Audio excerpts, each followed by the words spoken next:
Buenos días. Hoy aquí en Murcia tiene lugar una de las reuniones más importantes de toda nuestra presidencia española del Consejo de la Unión Europea.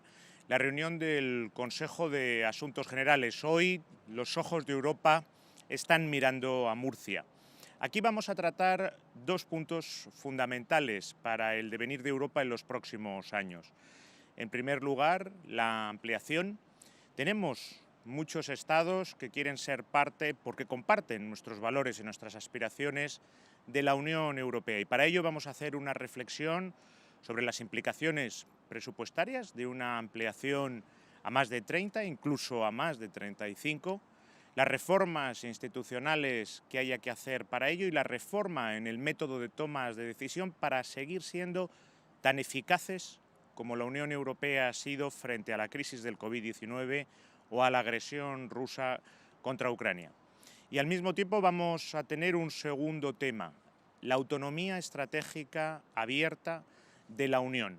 ¿Cómo debe de posicionarse la Unión en un mundo cada vez más competitivo, más interdependiente, en aspectos tan esenciales como la energía, las nuevas tecnologías, la salud, los alimentos, temas que tocan muy de cerca a la vida de nuestros ciudadanos? Este Consejo de Asuntos Generales es preparatorio de la reunión clave de nuestra presidencia aquí en España, que es el Consejo de Jefes de Estado y de Gobierno en Granada, precedido de una reunión de la Comunidad Política Europea el día 5 de octubre y el día 6 de octubre respectivamente, donde se reunirán para la Comunidad Política Europea 47 países de Europa con sus respectivos jefes de Estado y de Gobierno, seguido del Consejo de Jefes de Estado y de Gobierno, en el que se reflexionará sobre ambas cosas, sobre la ampliación y sobre la autonomía estratégica abierta, fruto también y como base de un informe presentado por el presidente del Gobierno, Pedro Sánchez, hace muy pocos días,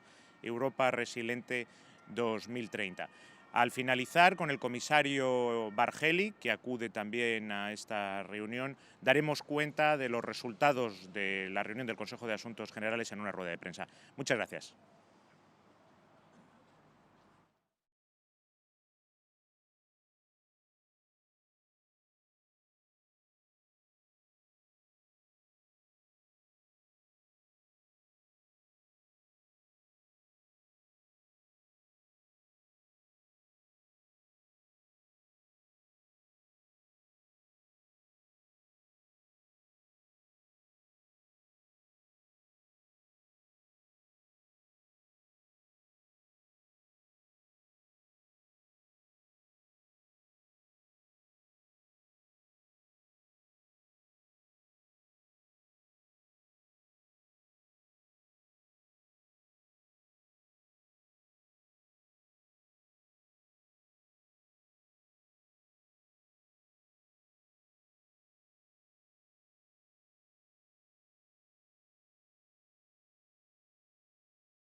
Hola, buenos días. Quiero agradecer a España por convidarnos aquí a la hermosa ciudad de Murcia. En el orden del día tenemos nada menos que el futuro de la Unión Europea, la ampliación y qué significa para diferentes sectores de la Unión. También la autonomía estratégica es un debate importante que vamos a tener. I'm happy to be here in Spain, in Murcia. We'll discuss an enormously important issue, the enlargement of the EU, something that we didn't view as an important question a few years ago, but Russia's attack on Ukraine has lifted it to a totally different status within the Union. When you discuss enlargement, of course, it's important to get your house in order. That's why the rule of law process is viewed as essential for the EU and also for Finland. You can't have a functioning union if you don't have common rules. We have transfers of resources, we have shared responsibilities, and that situation, of course, also we have to have shared rules.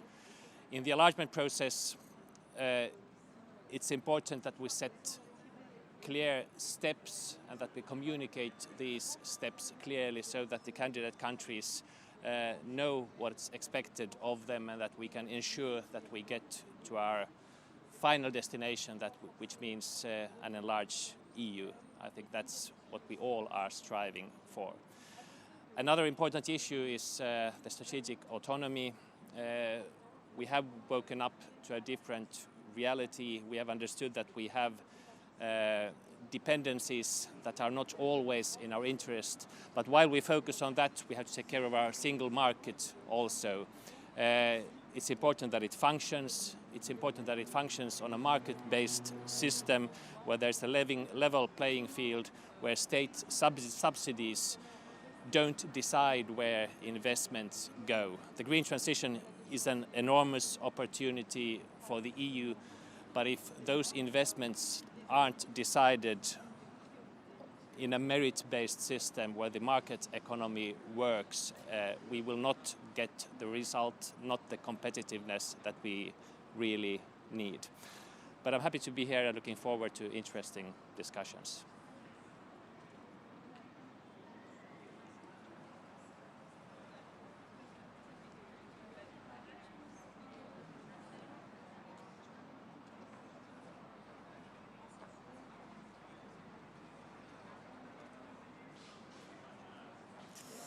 Good morning. I'm very much looking forward to today's informal council meeting. We will continue preparing the EU for enlargement, and it's really high time for that. We are getting ready to welcome new members. They still have to do quite a lot of reforms and homework to get their countries ready to join the EU. At the same time, we as EU have to prepare ourselves to be able to take decisions in an efficient manner with more than 30 members. We also have to think about how to protect the rule of law so that we really stick to our values also in the future, and also think about how we can make sure that citizens can participate in the decision-making process in the European Union. To that end, last week, a Franco-German expert working group has presented a report with a lot of very interesting suggestions. We already had a great interest in all over Europe about this report, and today we will continue our discussions and think about how we can get the EU ready for enlargement, because enlargement and EU reforms need to go hand in hand. Thank you.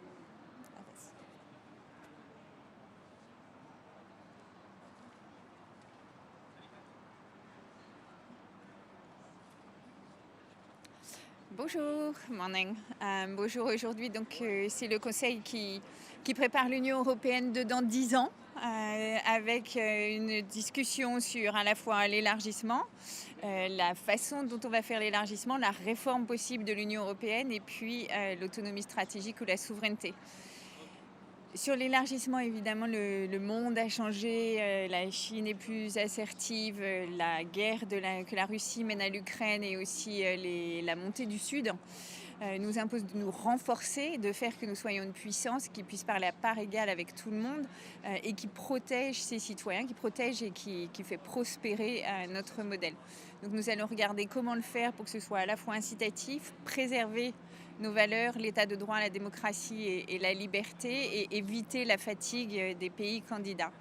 Sur la réforme des institutions, l'idée est évidemment de mener ça en parallèle pour être sûr de pouvoir être plus flexible, plus agile et plus mobile face à l'état du monde qui change. Et puis enfin, l'autonomie stratégique ou la souveraineté, c'est véritablement asseoir notre puissance économique. 440 millions de consommateurs avec un PIB par tête élevé peuvent avoir une politique de défense, une politique énergétique et une politique industrielle qui fassent de nous une vraie puissance mondiale et donc qui nous permettent de prospérer dans ce nouveau monde. Merci.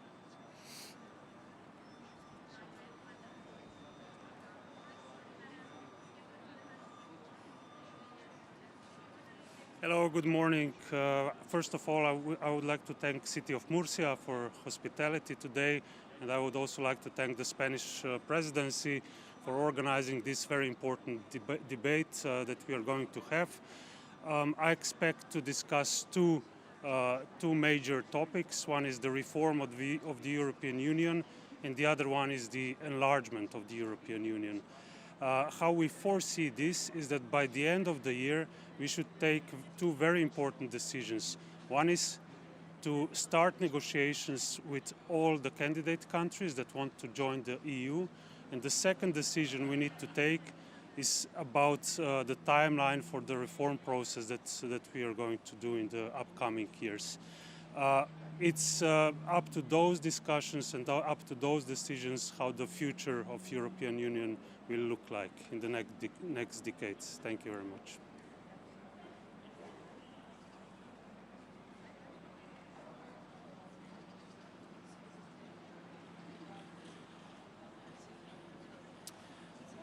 Morning, it's great to be here in Murcia this morning. It's a pleasure to attend at the invitation of the Secretary of State Navarro.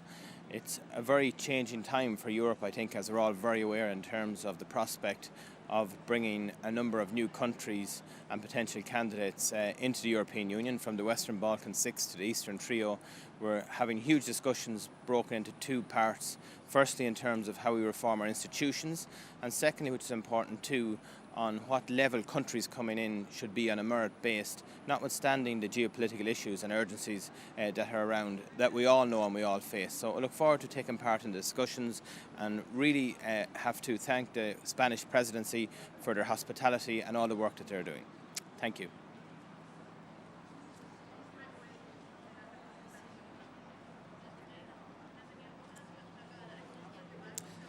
Good morning. I am very happy to be here in Murcia today to discuss two important issues for the future of Europe. One of them is about preparing for the enlargement. We all know that the candidate countries have an intensive homework ahead. They have to comply with the Copenhagen criteria. But we in the European Union also have an intensive homework in order to be prepared to get new members on board. This is what we will be discussing today. How to create the absorption capacity that will allow us to enlarge, and how we will be able to function effectively and efficiently at 30 plus member states. We all know that nowadays it is already difficult to take some decisions at 27, so we need to reform the way we function, our institutional setup, and in order to be able to be working properly with more member states. And also we have to look into the impact of the enlargement on major policies of the European Union, like agriculture policy or cohesion policy, also the impact it will have on the European budget. And also another issue we will be discussing is differentiated or gradual integration. And we will need to see how this gradual integration might work so that the candidate countries can progressively start to be dealing with some of the European policies and progressively doing their path towards the European Union. One other issue we will be discussing today is open strategic autonomy.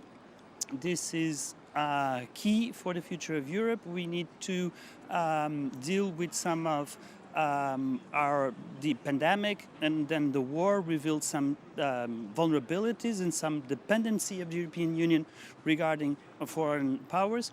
We need to deal with that, but without closing ourselves to the world. So this is about an open strategic autonomy. This is not about self-sufficiency, but this is about being more resilient and stronger to deal with whatever crisis or whatever challenges might arise.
Blij om hier vandaag te zijn in Murcia, waar we het over de toekomst van Europa zullen hebben. Quelle Union européenne voulons-nous à l'avenir? Il est vrai que si on regarde en arrière, un petit coup d'œil sur les récentes crises que nous avons pu traverser, on peut se réjouir de ce que l'Europe a pu fournir une réponse adéquate aux différentes crises. Je pense à la pandémie, je pense aussi à la guerre en Ukraine, et protéger, assurer le bien-être de quelques 450 millions de citoyens. Il faut à présent tirer les leçons, évidemment, de ces épreuves et renforcer encore notre autonomie stratégique, notamment dans les domaines de la défense, de l'énergie et encore de l'économie. C'est-à-dire renforcer notre production industrielle et diversifier aussi nos sources d'approvisionnement. À côté de cette autonomie stratégique, il y a un autre chantier très important, notamment lié à la possibilité, le possible élargissement de l'Union européenne.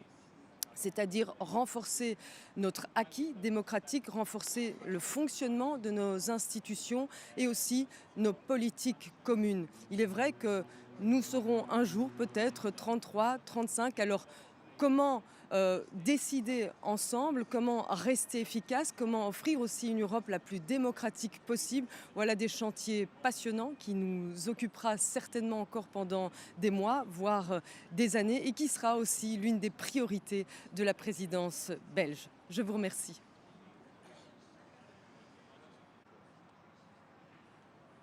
good morning. For Lithuania, enlargement is unavoidable because the bigger EU, the better. Because bigger EU brings more geopolitical influence for European Union. It's about more security, more market opportunities, and more stability in our region.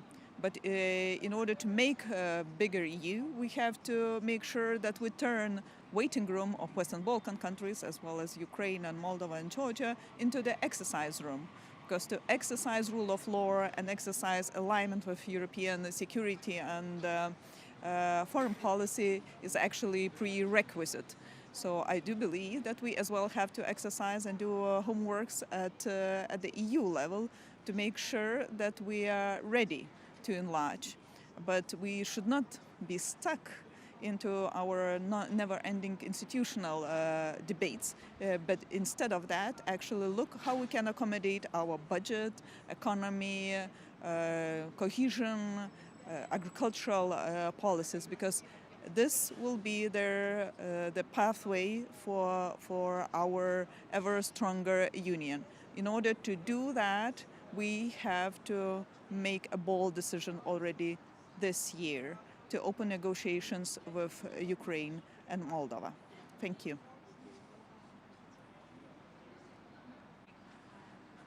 Good morning, my name is Peter Mišik, I'm Slovak State Secretary. I'd like to express my gratitude to the Spanish organizers for their hospitality, and today we are going to discuss the issues related to the enlargement. It's very good that the Spanish presidency decided to continue in discussions related to the enlargement. So far we've had more general discussions, and now we are going to speak more concretely about the implications, consequences of enlargement when it comes to the concrete policies, institutions, decision-making mechanisms. We in Slovakia, we are hoping for having a successful enlargement. That kind of enlargement we used to have 20 years ago when we entered the European Union. For us, it is important to rely on good information, good data when it comes to the policies, to the adjustment of the policies and institutions, and that's why we are looking forward to reports by the European Commission on pre-enlargement that was indicated by Madam President of the Commission, Ursula von der Leyen. And then we are going to discuss the reform, as I told you, institutions, policies, etc. From our point of view, the evolutionary rather than revolutionary and gradual approach is good one, and we are looking forward to discussions on that issue. At the same time, I'm going to underline that we will need to have a good communication strategy for our population in order to explain them what the enlargement will mean for them and to explain them the advantages that are linked with the enlargement.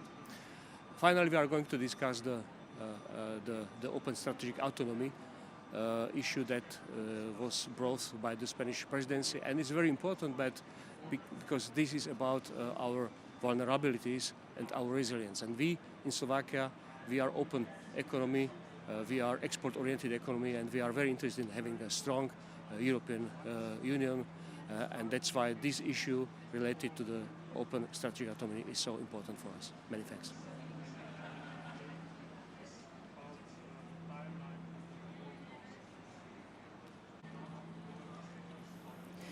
Good morning, everyone. I'm Dania Gutman from Romania. We are very pleased to be here. We had absolutely a fantastic night last night. We have understood many things about the beautiful city of Murcia.